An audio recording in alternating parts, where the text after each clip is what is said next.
అలనాడు బ్రహ్మ మానవుల తలరాతలు రాయటంలో కాస్త అలసిపోయి తలనొప్పితో ఉంటే సరస్వతీదేవి తీవ్రంగా ఆలోచించి పాలకడల నుండి పాలను, శివుని తలపై గంగమ్మనడిగి నీళ్లను, మన్మధుని చెరుకు విల్లు నుండి చక్కెరను, ఊటి ఉద్యానవనం నుండి తెయాకును తెప్పించి అన్నిటినీ కలిపి అగ్ని సాక్షిగా కాచి వడబోసి ఇచ్చిందో చక్కని చిక్కని టీ.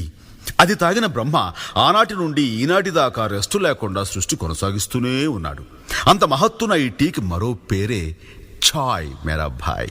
ఈ చాయ్ చరిత్రను నోరారా చెబుతా, నోరూరేలా వినుకోవోయ్. ఆహా. ఆ